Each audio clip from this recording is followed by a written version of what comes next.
Artinya sabda Rasulullah sallallahu alaihi wasallam, manusia dikumpulkan pada hari kiamat dengan tiga macam.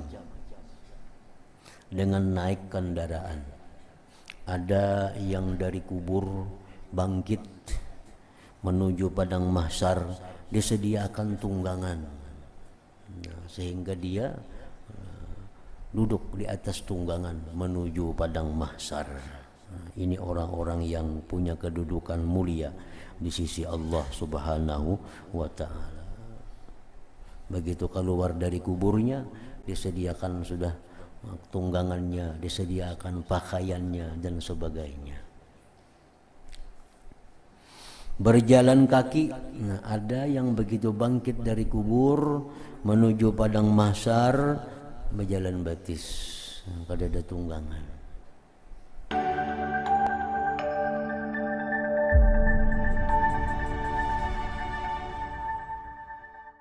Bismillahirrahmanirrahim. Alhamdulillahi rabbil alamin. Wa bihi nasta'in ala umuri dunya waddin. Wassalatu wassalamu ala asyrafil anbiya'i wal mursalin sayyidina Muhammadin wa ala alihi wa sahbihi ajma'in. Qala al-musannif al-imam hujjatul islam Abu Hamid al-Ghazali rahimahullah, nafa'ana bi'ulumih. Sifatu ardil mahsyar wa ahli. Thumma anzur kaifa yusaquna ba'dal ba'thi wan nusyur hufatan uratan ghurran ila ardil mahsyar. Ardin bayda qa'in safsafin la tara fiha iwaja wala amata wala tara 'alaiha rabwatan yakhtafil insanu wara'aha wala wahdatan yankhafidu 'anil a'yuni fiha bal huwa sa'idun wahid basitun la tafawuta fihi yusaquna ilaihi zumara fasubhana man jama'al khalaika ala ikhtilafi asnafihim min aqtaril ardi idisaqahum birrajifah tatba'uha ar-radifah warrajifah hiya an-nafkhatul ula warradifah hiya ats-tsaniyah wa haqiqun litilkal qulub an takuna yawma idin wajifah al absaru walitilka an takuna khashi'ah. Qala Rasulullah sallallahu alaihi wasallam, yuhsyarun nas yaumal qiyamah ala ardin bayda afra ka kursin naqi laisa fiha ma'lamun li ahad. Qala rawi wal afrah bayadun laisa bin nasi' wan naqi anil kishri wan nakhalah wa ma'lam ay la bina'a yasturu wa la tafawuta yaruddul basar ila akhirih. Arti perkataan Imam Ghazali rahimahullah, nafa'ana bi'ulumi, sifat bumi padang mahsyar dan penghuninya.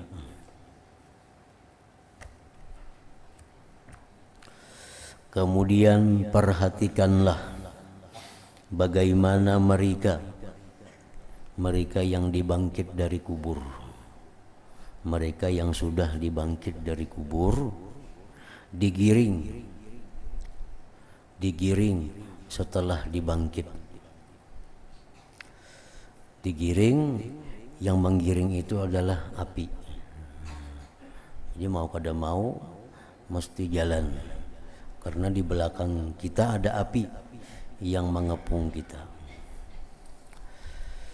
Dalam keadaan tidak beralas kaki, telanjang, tidak berkhitan, ke padang mahsyar. Nah, digiring menuju halaman yang luas yang disebut dengan mahsyar. Di situ pada umumnya manusia telanjang, kada beralas kaki, berdebu, kecuali orang-orang tertentu yang diberi pakaian oleh Allah Subhanahu wa taala. Padang mahsyar itu adalah bumi yang putih, lapangan yang luas, yang kamu padanya tidak melihat tanah yang berkilok, tanah yang tinggi dan yang rendah. Kadada yang berkilok, kadada tinggi, kadada rendah, kadada. tidak melihat bukit di atasnya. Kadada gunung, di mana manusia dapat bersembunyi di belakangnya. Dan tidak pula ada jurang yang di mana manusia dapat merendah dari pandangan mata di dalamnya. Gunung kadada, jurang kadada, beliuk-liuk kadada, tinggi rendah kadada, rata. Tetapi padang mahsyar adalah satu tanah yang lapang, yang tidak berlebih kurang padanya. Mereka digiring kepadanya dengan berkelompok-kelompok. Sesuai dengan kelompoknya di alam dunia ini. Jadi tak kumpul pulang di sana kelompok-kelompok itu. Ada kelompok yang besar, kelompok orang-orang kafir dan kelompok kaum muslimin. Kelompok muslimin, kelompok orang kafir. Kelompok muslimin ini ada kelompok-kelompok kecil lagi. Ada kelompok Nabi Nuh, ada kelompok Nabi Ibrahim, ada kelompok Nabi Musa, Nabi Isa, sampai kepada kelompok Nabi Muhammad sallallahu alaihi wasallam. Kelompok Nabi kita pun berkelompok-kelompok pulang lagi. Sesuai dengan kelompok perkumpulannya di dalam dunia ini. Mereka digiring kepadanya dengan berkelompok. Maha suci Tuhan yang mengumpulkan para makhluk dengan bermacam-macam jenis mereka dari seluruh penjuru bumi. Karena dia menggiring mereka dengan ar-rajifah dan diikuti oleh ar-radifah. Ar-rajifah adalah tiupan yang pertama dan ar-radifah adalah peniupan yang kedua. Dan sebenarnya bagi hati itu adalah ia pada waktu itu takut. Hati manusia yang tak kumpul di situ semuaan dalam keadaan takutan. Dan bagi mata itu adalah bahwa ia khusyuk, tunduk. Rasulullah sallallahu alaihi wasallam bersabda, yuhsyarun nas yaumal qiyamah ala ardin bayda afra ka kursin naqi laisa fiha ma'lamun li ahad.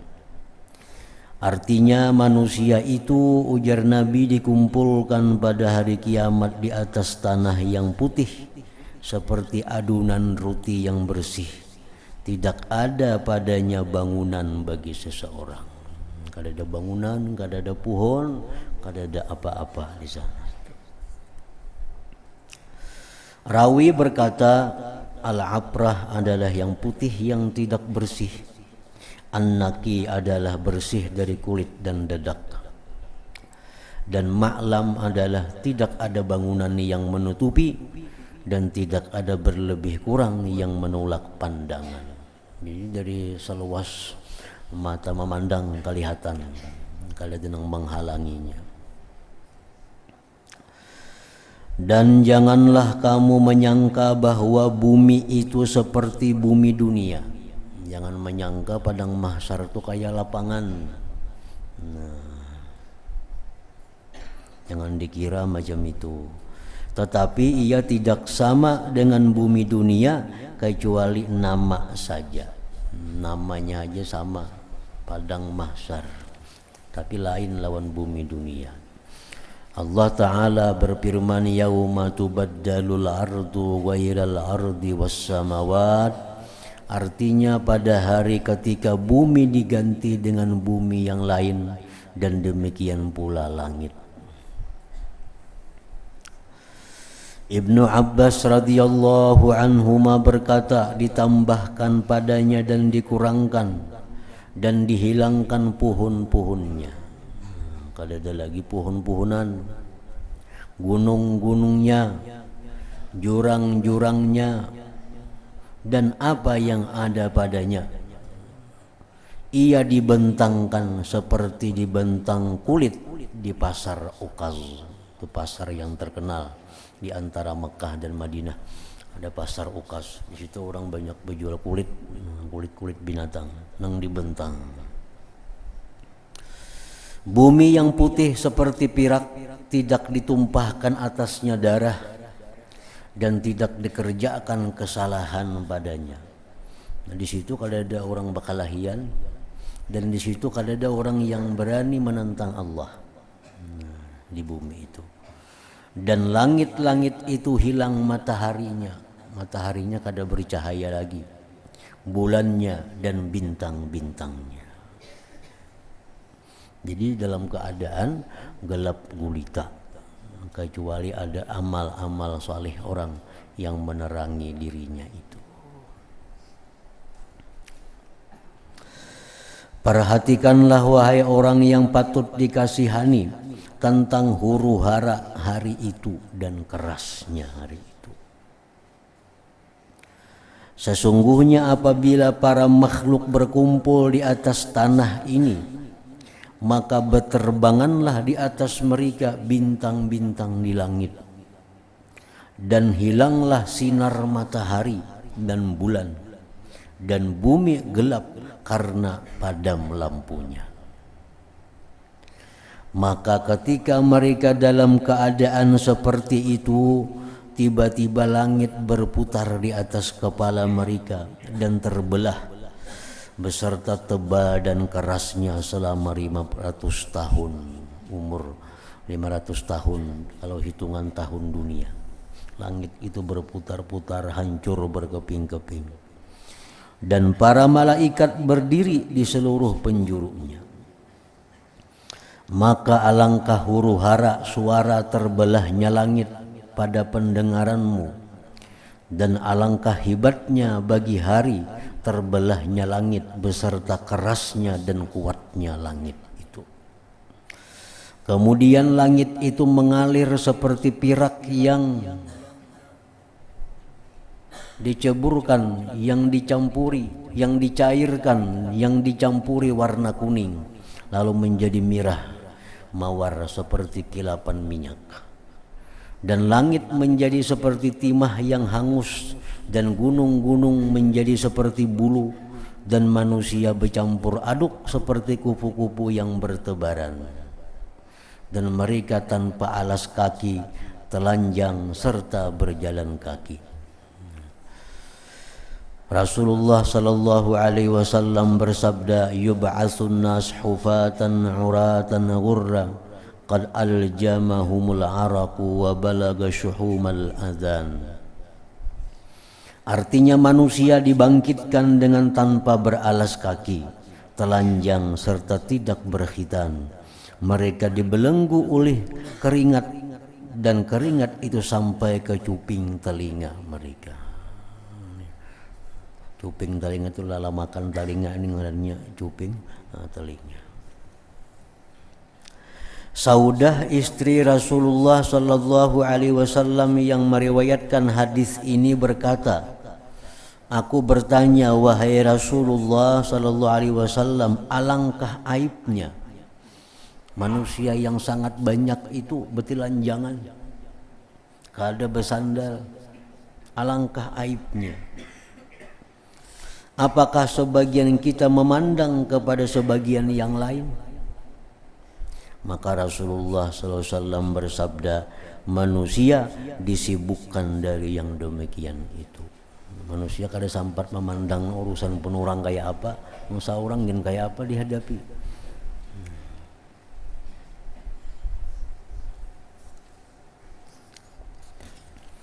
Likulli imri'in minhum yawma idzin sya'nu yughnih, artinya setiap orang dari mereka pada hari itu mempunyai urusan yang menyibukkannya.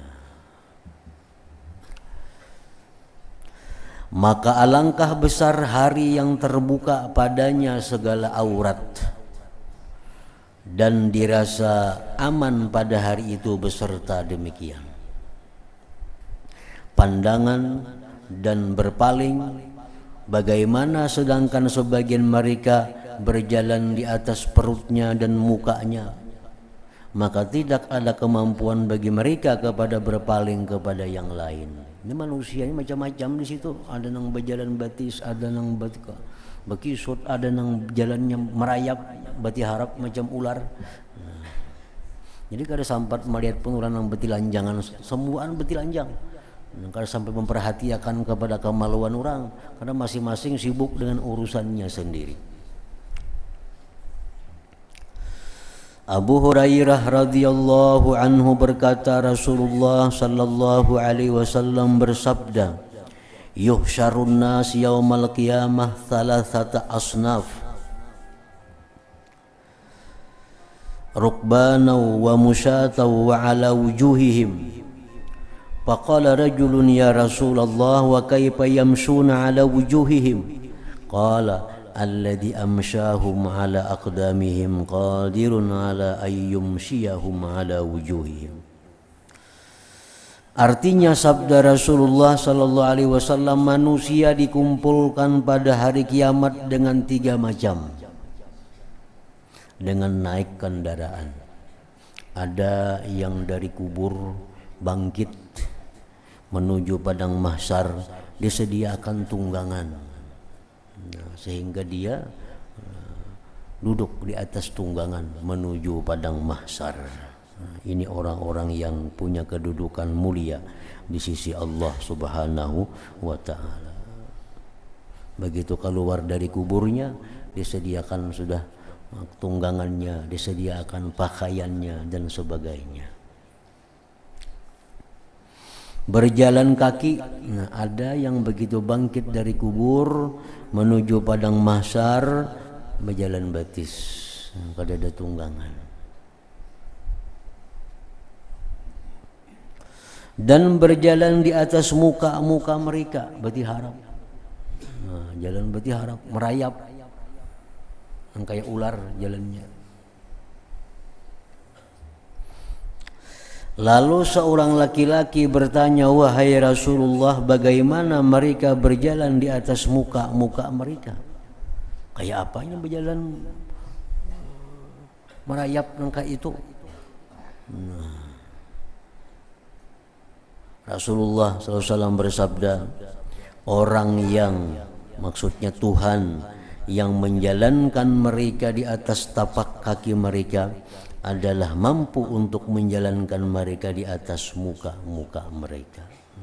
Jadi keadaan ini Tuhan yang membuat manusia bisa berjalan di atas kakinya, Tuhan bisa aja membuat orang itu berjalan atas mukanya. Ini mukanya nang berjalan na parut muha nang berjalan nang merayap di bumi. Dalam tabiat manusia terdapat keingkaran kepada apa yang tidak berjinakan hatinya dengannya. Kita biasa mengingkari. Nah, kadang kau membayangkan terhadap sesuatu yang belum pernah ada terlintas di hati kita. Kayak apa ya orang berjalan kada pakai batis, parut nang berjalan lawan muha. Jadi jar Nabi, Allah yang bisa menjalankan orang dengan batis, Allah bisa juga menjalankan orang dengan muhanya itu. Tabiat kita mengingkari kepada hal-hal yang tidak pernah terlintas di hati kita. Jikalau manusia tidak menyaksikan ular dan ia berjalan di atas perutnya seperti kilat yang menyambar, niscaya ia ingkar kepada terupanya berjalan di atas selain kaki. Nah, manusia karena melihat ada ular laju jalannya, hanya mengandalkan parutnya aja. Nah, jakanya kada melihat, kada percaya manusia orang bisa berjalan lewat parutnya. Tapi karena melihat ada kenyataan ular yang berjalan lewat parutnya itu dengan lajunya, cepatnya, manusia percaya. Nah, jakanya kada pernah melihat ular, kisahnya aja ada, bisa kada percaya manusia. Ada sesuatu yang bisa berjalan dengan perutnya.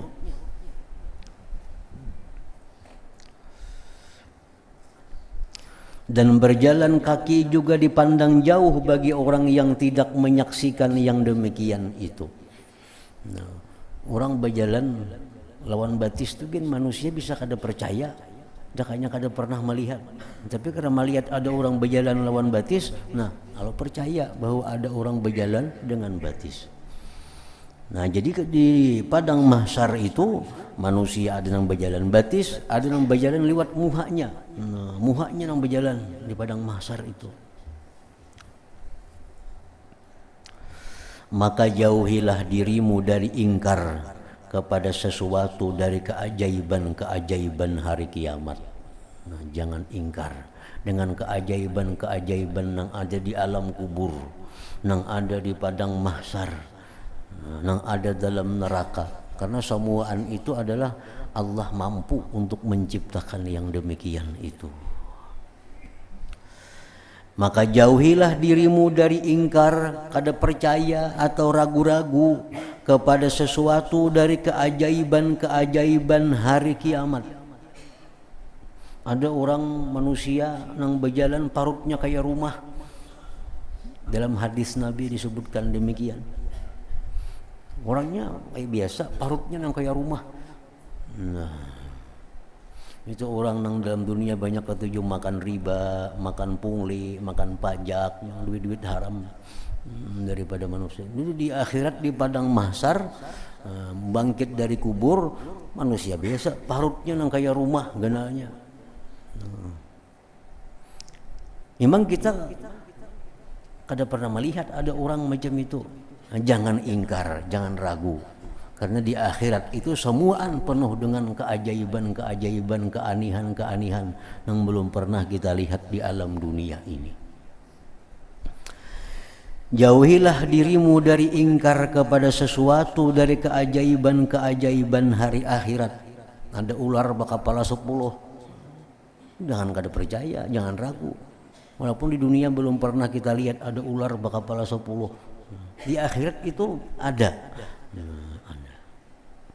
Karena menyalahinya kepada dibandingkan apa yang ada di dunia.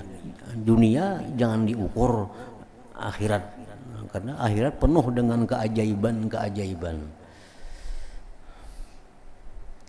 Maka jikalau kamu tidak menyaksikan keajaiban-keajaiban dunia, kemudian dikemukakan kepadamu sebelum menyaksikannya, niscaya kamu ingkar kepadanya. Dulu kan orang lagi belum tahu, belum mendengar, belum melihat adanya pesawat, orang nggak percaya lawan pesawat itu. Ada besi yang terabang mengangkut berapa ratus manusia, ini nggak ada percaya.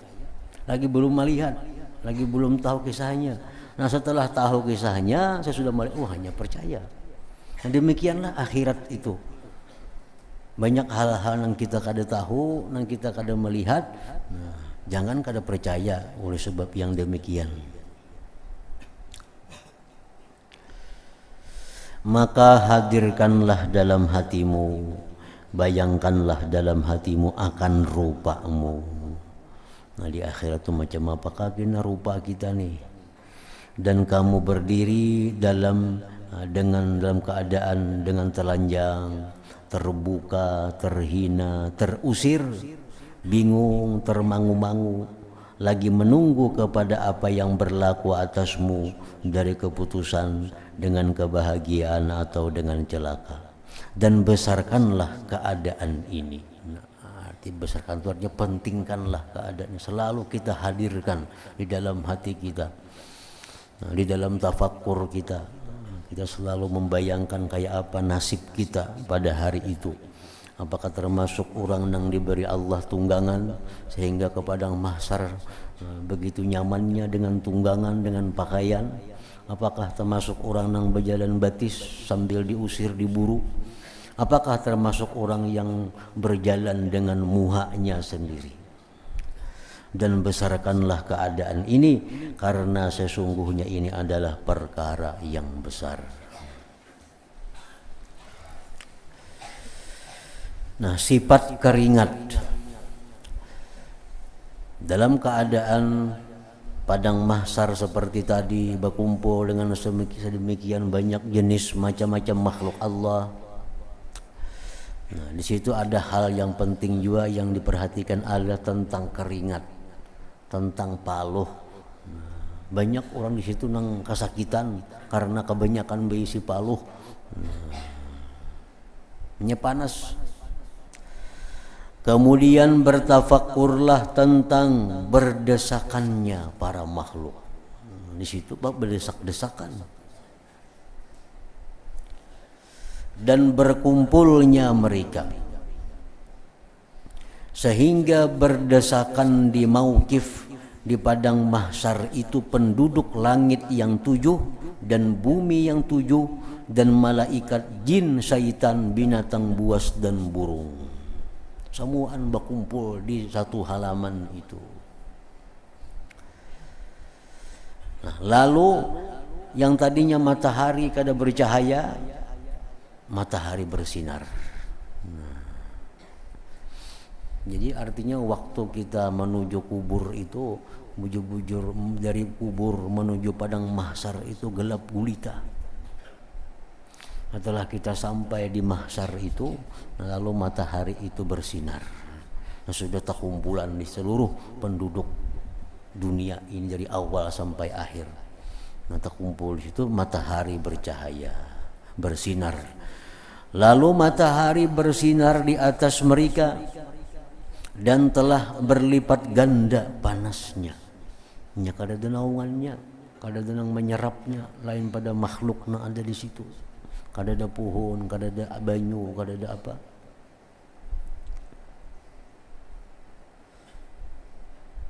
Kalau perkara urusan lapar itu jangan dibicarakan lagi laparnya.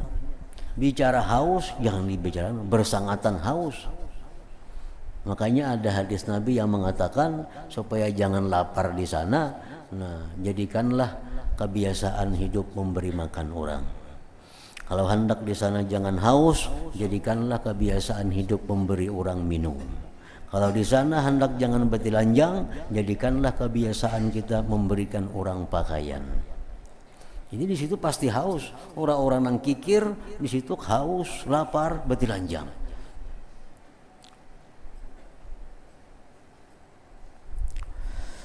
Nah, panasnya matahari berlipat ganda dan berubah dari apa yang telah ada di atasnya, dari keringanan urusannya. Kemudian matahari itu didekatkan dari kepala semua alam. Langitnya sudah hancur, langit sudah kada ada lagi. Jadi matahari itu kan letaknya kada di langit pertama. Ada yang mengatakan di langit keempat kalau letaknya matahari. Kalau langit pertama mungkin kepanasan semuaan. Ini langitnya sudah kada ada lagi. Nah, kita bayangkan kayak apa panasnya. Langitnya kada ada lagi.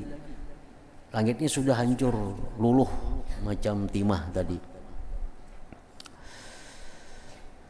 Nah, kemudian matahari itu didekatkan dari kepala semua alam seperti kadar di antara dua busur. Maka tidak tersisa di atas bumi itu satu naungan selain naungan arasnya Allah, arasnya Tuhan semesta alam. Nah, hanya ada naungan aras. Dan tidak mungkin dari bernaung dengan aras itu selain orang-orang yang mukarrabun. Yang bisa bernaung di aras itu hanya orang-orang yang sangat dekat dengan Allah Subhanahu wa ta'ala. Seperti yang disabdakan Rasulullah sallallahu alaihi wasallam, sab'atun yuzilluhumullah fi zillihi yauma la zilla illa zilluh. Nah, jar Nabi, ada 7 golongan manusia yang pada hari kiamat itu masuk dalam naungan aras Allah itu. Nah, 7 kelompok manusia ini kada kepanasan di situ karena dia bisa dapat jatah fasilitas bernaung di arasnya Allah. Yang pertama ujar Nabi kita, imamun adilun. Nah, seorang imam yang adil. Arti imam ini penguasa yang adil. Penguasa yang adil. Penguasa yang adil. Nah, ini di akhirat ini kada kepanasan. Karena dapat naungan dari arasnya Allah Subhanahu wa ta'ala. Yang kedua, wasyabun nasya'a fi ibadatillah. Seorang pemuda yang hidupnya beribadah kepada Allah. Orang yang usia muda, usia anum, hidupnya beribadah kepada Allah. Wasyabun nasya'a fi ibadatillah. Baik laki-laki, baik bini-bini yang umurnya 30 tahun, 20 tahun, itu usia muda. 30, 20, 17, 18, 19, 20, 25 itu usia muda. Di saat-saat usia muda, di saat-saat nafsunya tinggi, tapi nya bisa mengendalikan nafsu, beribadah kepada Allah. Orang sibuk dengan keramaian-keramaian waktu muda, inya beribadah kepada Allah. Nah, ini orang kalau nya mati, dia dapat naungan aras Allah. Jadi imamun adil yang pertama itu hanya untuk laki-laki, untuk bini-bini kada ada situ. Nah, wasyabun, nah ini masuk bini-bini laki-laki. Wasyabun nasya'a fi ibadatillah. Orang muda, baik laki baik bini, orang muda yang hidupnya kada tahu luar, ini hanya beribadah kepada Allah. Warajulun qalbuhu mu'allaqun bil masajid. Ini khusus laki-laki juga. Laki-laki yang hatinya digantungnya di masjid, awaknya aja di luar, tapi hati digantungnya di masjid. Artinya apa? Laki-laki ini orang yang sembahyangnya berjamaah. Sembahyang berjamaah, zuhurnya ke masjid. Kayaknya bulik kalau war masjid, nya sudah berniat kayaknya asar ke masjid pulang. Asar ke masjid pulang. Kayaknya boleh ke rumah sudah berniat pulang, kayaknya maghrib ke masjid pulang. Itu ngarannya hatinya digantung di masjid. Nah, orang yang melazimi sembahyang berjamaah di masjid itu termasuk orang yang dapat naungan aras Allah. Ini rajul laki-laki. Warajulani tahabba fillah. Yang keempat, dua orang laki-laki yang keduanya itu saling sayang bersayangan pada jalan Allah. Dia berhimpun atas Allah dan berpisah atas Allah. Ini laki-laki ini bersahabat nang bujur-bujur karena Allah. Kada ada kepentingan apa sedikit jua pun selain daripada bersahabat itu. Kalau nya berkumpulnya karena Allah. Kalau nya pun berpisahnya karena Allah. Laki-laki atau perempuan dengan perempuan ini bersahabat semata-mata karena Allah. Kada ada tujuan lainnya bersahabat semata-mata karena Allah. Dia berkumpul karena Allah, dia berpisah pun karena Allah. Nah, ini pun masuk juga dalam golongan yang 7 itu. Warajulun da'athum ra'atun zatu mansibin wa jamal faqala inni akhafullah.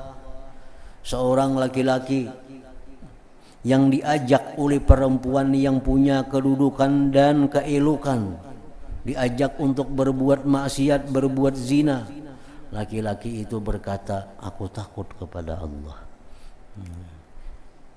Sebaliknya sama, bini-bini diajak oleh laki-laki yang punya kekayaan, punya kepangkatan, diajak untuk melakukan zina. Ujar si bini-bini, aku takut kepada Allah. Nah, itu orang seperti itu. Walaupun sekali seumur hidup pernah. Walaupun seumur hidup sekali kejadian itu. Nah, itu akan membuat ingin dapat naungan aras di padang mahsyar nang panas itu.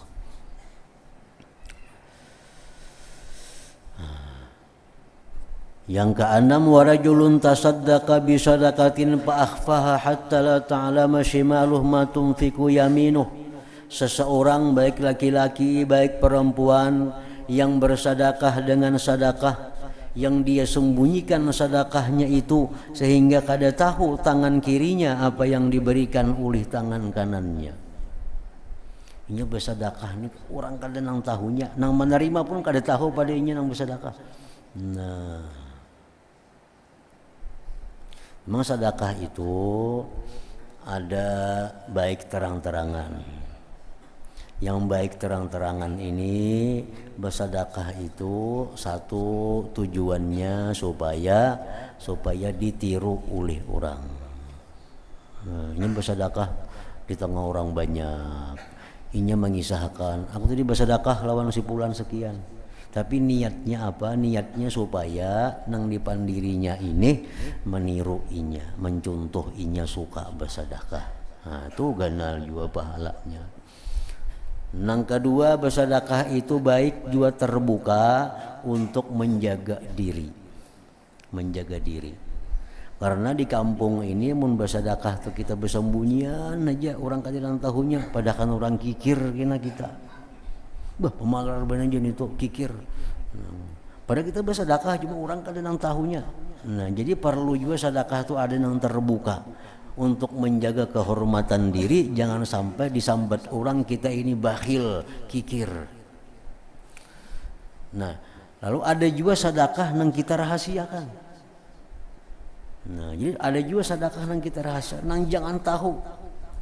Di rumah anak bini kada tahu, nang menerima pun kada tahu pada kita nang memberi. Nah, itu mestinya ada juga. Jadi sedekah nang terbuka ada, sedekah nang tersembunyi ada.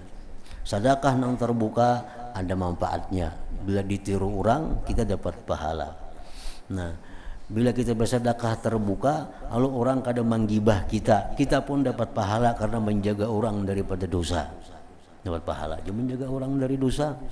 Nah, bersedekah secara sembunyi-sembunyi ini, nah, fadilatnya, manfaatnya kita dapat naungan Allah pada hari kiamat kaina. Itu baik laki-laki maupun perempuan. Yang ketujuh, warajulun zakarallah khaliya fafadat ainah. Seorang laki-laki, bini-bini sama aja, laki-laki kah, perempuan kah yang berzikir kepada Allah di tempat yang sunyi yang kada ada orang melihat mendengarnya, fafadat ainahu, maka dia menangis. Nah, dia berzikir kepada Allah, dia takut kepada Allah atau malu kepada Allah sampai mengeluarkan air matanya di tempat yang sunyi. Nah, itu pun faedahnya adalah dapat naungan di padang mahsyar, di tempat nang panas nang kada ada naungan selain naungan Allah itu. Nah, jadi orang-orang di padang mahsyar itu kalau kada termasuk yang tujuh ini ya kepanasan tadi pang sudah kada kemana-mana benaung. Kalau masuk dalam salah satu di antara ini, apalagi ada 2-3 macam nang kawa yang bisa kita kerjakan, makin banyak fasilitas naungan di padang mahsyar itu. Dan tidak mungkin dari bernaung dengan aras itu selain orang-orang yang muqarrabun, yang dekat dengan Allah Subhanahu wa ta'ala. Maka siapakah di antara orang yang bernaung dengan aras dan antara orang yang bercampur dengan panasnya matahari yang telah meleburnya karena panasnya dan bersangatan kesulitan dan kesedihannya karena nyalanya.